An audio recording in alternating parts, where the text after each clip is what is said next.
Kapan bang bahas Zubair? Zubair bin Awam dong bang. Karena banyak banget dari kalian yang request Sayyidina Zubair, maka yuk kita bahas. Assalamualaikum. Halo. Ayah Zubair bernama Awam bin Khuwailid. Kayak nggak asing ya dengar nama Khuwailid. Iya. Karena istri pertama Rasulullah juga bernama Khadijah binti Khuwailid. Itu artinya ayah Zubair ini saudara kandungnya istri Rasulullah. Ibunya Zubair bernama Sofia binti Abdul Muthalib. Lah, kayak nggak asing juga dengar nama Abdul Muthalib. Iya.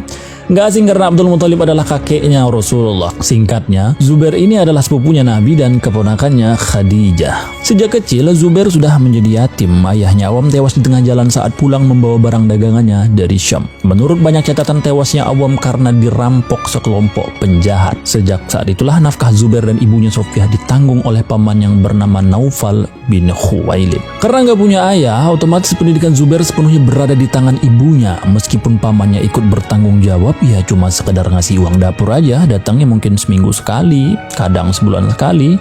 Intinya ya seperlunya aja. Entah kenapa Sofiyah ini keras banget mendidik Zubair.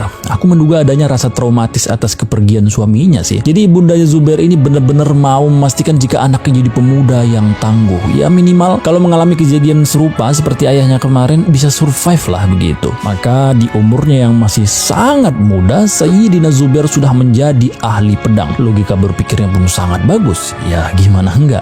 Di saat anak-anak seusianya bermain-main ria, ia harus belajar menguasai teknik pedang. Singkat cerita, pada tahun 710 Masehi Rasulullah mendapatkan wahyu pertamanya. Zubair kala itu baru berumur 16 tahun. Abu Bakar sebagai salah satu pemikir dan crazy richnya Mekah melihat ada bibit unggul di dalam diri Zubair, maka diprospeknya lah Zubair untuk memeluk Islam. Sempat terjadi diskusi yang cukup panjang, namun akhirnya sepupu Rasulullah itu mantap untuk memeluk Islam. Sejak berislam, Zubair dan ibunya ini jadi kalem. Mereka lebih banyak menghabiskan waktunya belajar dan berzikir di dalam rumah. Otomatis tangganya jadi heran dong.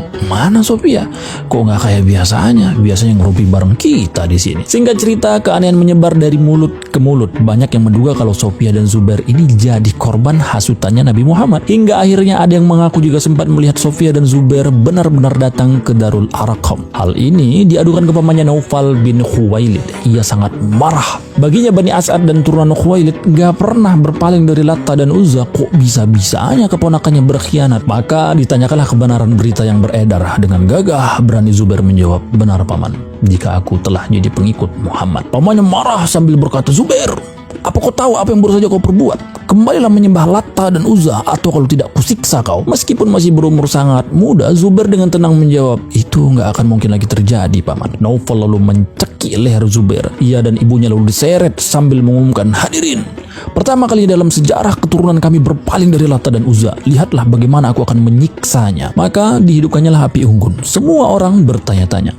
Naufal, apa kau akan membakarnya seperti Nabi Ibrahim? Tentu tidak. Dia adalah keponakanku. Aku hanya akan menyiksanya sampai ia meninggalkan ajaran Muhammad. Maka Zubair kecil digulung ke dalam tikar dan dipanaskan di atas api unggun tadi. Penampakan ini termasuk langka ya. Banyak masyarakat di sana yang gak tega melihatnya. Pun Naufal sebagai pamannya juga gak tega melihat keponakannya seperti itu. Dalam hatinya ia sangat berharap kalau keluar kata-kata dari mulut Zubair untuk kembali menyembah Latta dan Uzza. Ternyata kata-kata tak terduga keluar dari mulut Zubair, paman.